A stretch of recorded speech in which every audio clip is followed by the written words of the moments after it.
There's no getting around it. I just don't think you're ready for the absurdity of this deck. Hi, I'm Warren with Crackerjack Games, and if you want more crazy deck techs, make sure you like, follow, and share this video. So Duskmourn brought us a mono blue commander, and so naturally I thought we should play mono blue Voltron. We've got a 3-mana 10-1.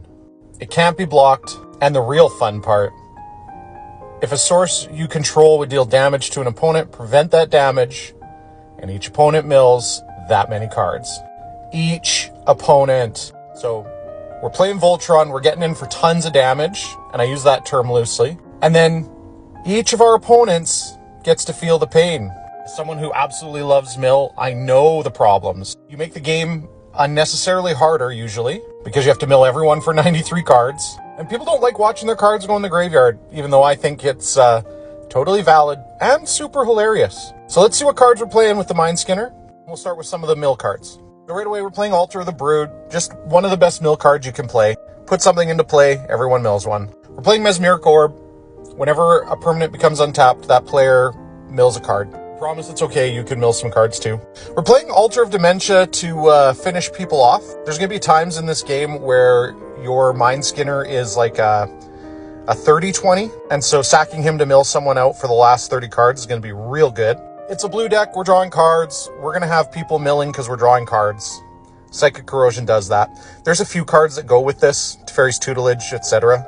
And if you thought my boy Bruvac was not in the deck, you'd be wrong. We have to play Bruvac. Why not mill for double what we planned on milling to begin with? Now, what is our Nightmare holding when it's going to combat? Well, we've got Trepanation Blade. When a creature attacks, defending player mills until they hit a land card, and then that buffs up the Mindskinner. Beautiful. We're playing Fire Shrieker. We want double strike.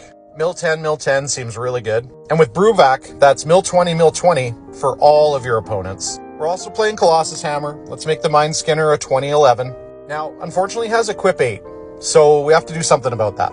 We're playing probably Secret Commander with Hammer of Nazan. You find this first, you get it onto the battlefield.